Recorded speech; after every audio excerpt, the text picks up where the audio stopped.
What's going on, Big Blue fans? It's your man Mayzo with Football with the Fellas. It's all about Big Blue. Yeah, the combine is over. A lot of guys made some good headway there.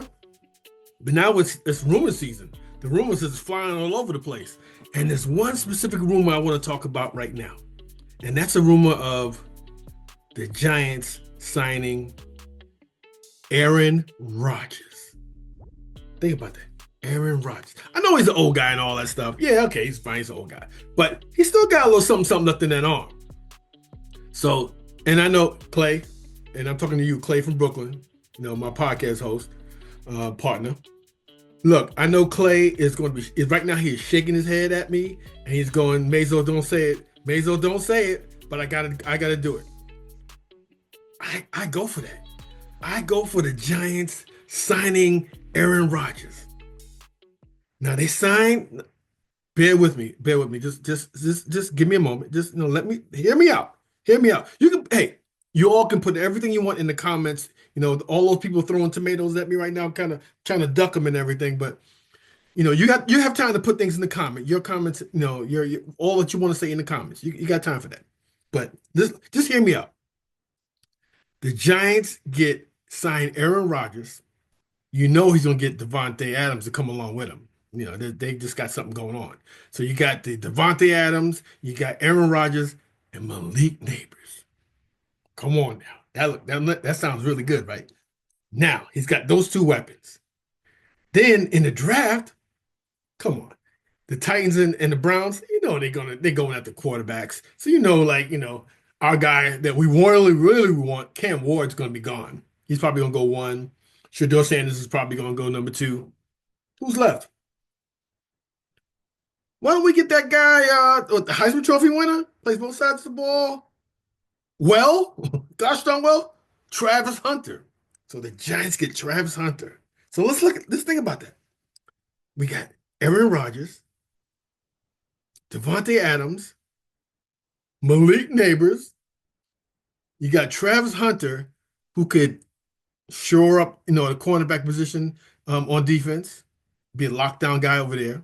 Make some big plays on defense, and come in on some certain packages on offense. So we would have Rodgers is going to look to his left, look to his right, and he'll see either Devontae Adams, Malik Neighbors, or Travis Hunter. Playmakers, weapons, excitement in New York, excitement when we get the ball. Sounds good to you? Sounds good to me. Oh, that sounds good. I'm not finished. Now, the Giants go and they take some of the draft picks and make a deal so they can move back into the latter part of the first round. And with that pick, that late first round pick, the Giants choose Jackson Dart, quarterback of the future. The Giants are filling up needs. So they would have Jackson Dart, Aaron Rodgers, Devontae Adams. Again, I got Malik Neighbors, Travis Hunter. Ooh, this is nice. Now we know Jackson Dart will be holding the clipboard for the year probably, in case or until probably Mr. Rodgers got knocked down or hurt or whatever. But that's but Jackson Dart looked really good in the combine. So he really went up in the in the rankings, after his performance in the at the combine. So we got young Jackson Dart in the wings. Now, the Giants, we definitely need help on the offensive line. We know that we need help so bad. So in free agency, why don't we go get what's this? Ronnie Stanley from tackle who plays with the Ravens, 6'6", 315. He only allowed 2 sacks all year. Our guys allow 2 sacks a quarter. Our guys, our tackles, they allow guys they have our quarterbacks running for their lives. And we can't have Aaron Rodgers run for his life. So through free agency, we go out and get Ronnie Stanley, the tackle from the Ravens. Big guy, big, huge guy. We get him, and then on the defensive side, Let's bring back Mr. B.J. Hill. Now B.J. Hill, put him next to Dexter Lawrence. Ooh, I'm liking that a lot. I'm liking that a whole lot. Now think about this. I want to go back to my offense now because I'm thinking on the offensive side again. So we would end up with Aaron Rodgers, Devontae Adams, Malik Neighbors. Got Travis Hunter playing, lockdown corner. Bringing him in, on those third down play, even, whatever package we use him in there, and we'd have like three playmakers, in our aerial game. We got Jackson Dart in the wings, learning from Rodgers. Not that off the field stuff he does, but just we're talking on the field. Let's keep him focused right there. But Jackson Dart got a nice arm. Get that young man ready.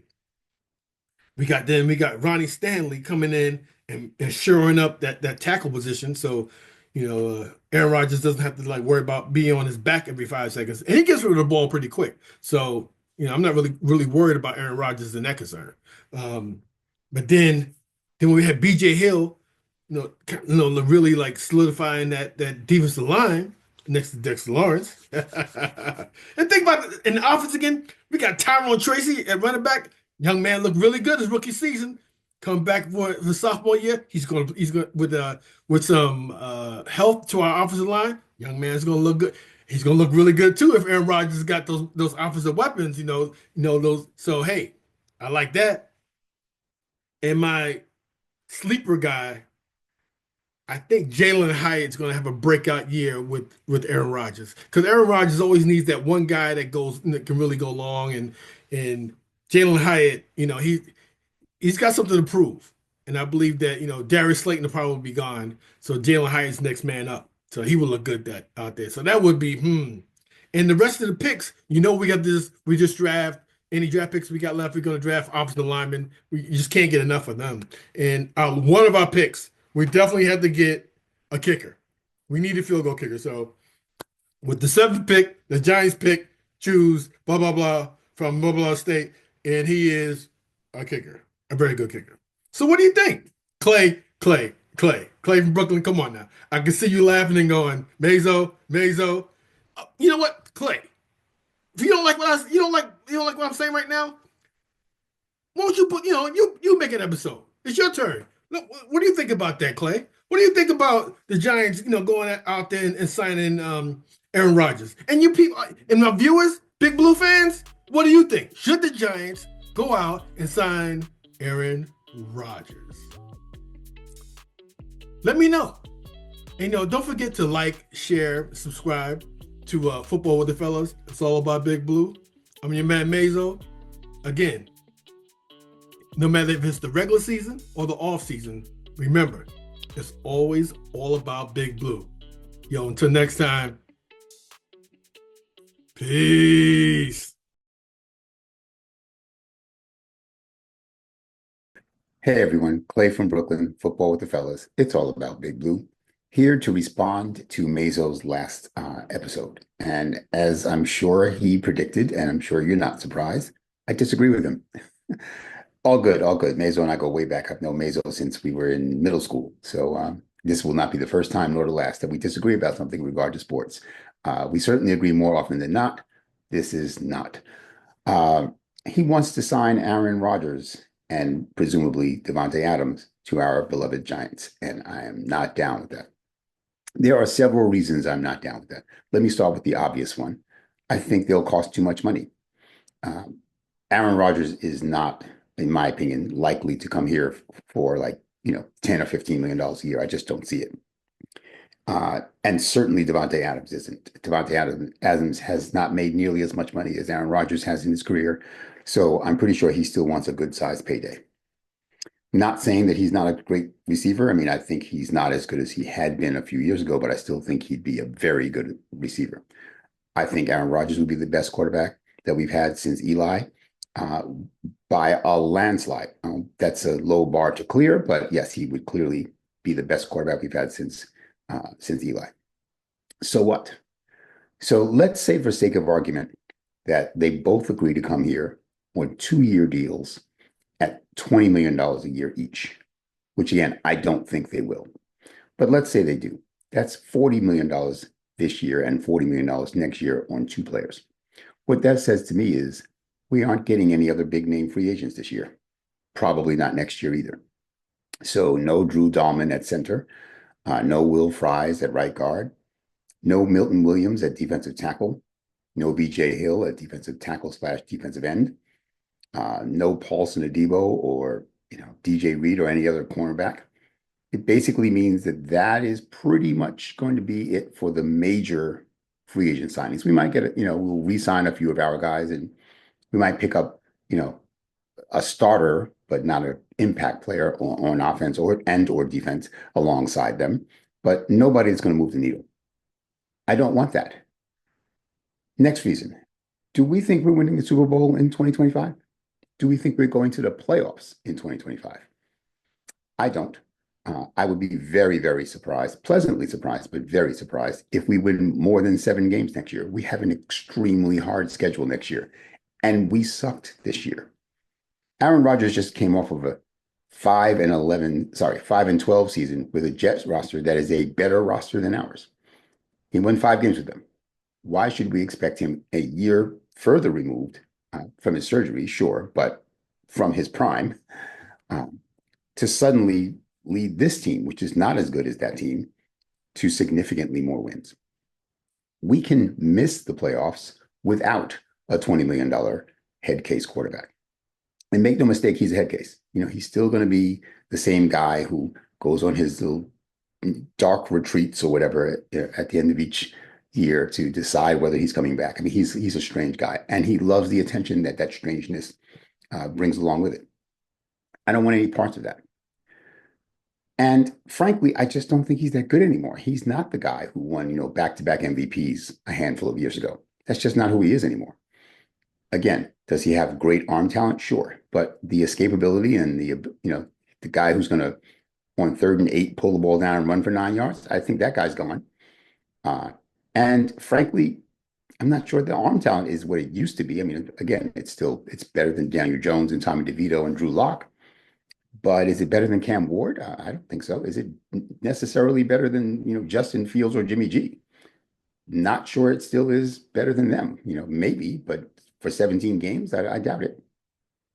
So no, I'm all out on the Aaron Rodgers thing, again, for several reasons. He's going to cost too much money. Let's look at it this way. Let's look at the opportunity costs involved in this decision. So choice A, we get Aaron Rodgers, Devontae Adams, and that's just about it. Like I said, maybe 1 or 2, low-level additions to the roster, but nobody else significant. Choice B, we don't get those 2 players, but we do get Drew Dahlman at center, Will Fries at right guard, Milton Williams at defensive tackle, BJ Hill at defensive end, and Paulson Adebo at cornerback. Which team is better in the long run? Like, which team will be better for the next 3 or 4 years? Which team is more likely to make the playoffs in 2027? I think it's pretty clearly choice B. So why do I want to go $40 million on 2? And again, that's $40 million, I think, is on the low end. I'm pretty sure they're going to want more than that, but let's just call it $40 million for now. On 2 players that are not going to move the needle. Why do I want to win 7 games next year? I'd rather win 3 games again than to win 7. Like, winning 7 games, and believe me, it's miserable losing. I get it. And it's miserable being unwatchable. I get it. But do you feel good about that Drew Lock inspired win against Indy last year? No. That's the win that knocked us out of the first overall pick, the culture building win. Now, I'm not expecting players to tank. Of course not. Players go out there to try to win the game every week. But looking back on it, are we in better position as a franchise, having won that game and now having the 3rd overall pick instead of having lost that game and had the 1st overall pick? No, we're not. So if we win 6 or 7 games this year, which again, I think is unlikely, with the roster we have and the schedule we have, then so what? So we improve from 3 to 6, and now we are drafting 10th or 12th next year. So missing out on a quarterback again? No, thank you. Don't want any of that. So if I thought he had 3 good years left in him, he meaning Aaron Rodgers, and could, maybe win 6 or 7 games next year, and then 8 or 9 games a year after that, and then 12 games a year after that as we're making our playoff run, sure. But I don't see that. I don't see him lasting that long, period. And I think he will actually be the reason we don't have a strong enough overall team to have that kind of 3-year trajectory. So no thanks. I'm all out. But what do you guys think? I know, Mayzo was all in on this, and I don't know if anybody has had a chance to comment on that yet. Maybe you're waiting for my response, but please drop us a comment on what you think about Mayzo's take on it and what you think about my take on it. And maybe you have a completely different take entirely. Maybe there's somebody else you'd like us to consider. So give us a comment, and we'll happily get back to you as soon as we can. All right. So once again, Clay from Brooklyn, Football with the Fellas. It's all about Big Blue. And I'm out. Big shout out to El Marquis Productions, the talent behind the music and production here at Football with the Fellas. It's all about Big Blue. Their beats bring energy and excitement to every episode. El Marquis' skills in mixing, mastering, and creating top quality sound make the podcast come alive each week. For your own projects, check out elmarquisproductions.com and take your sound to the next level.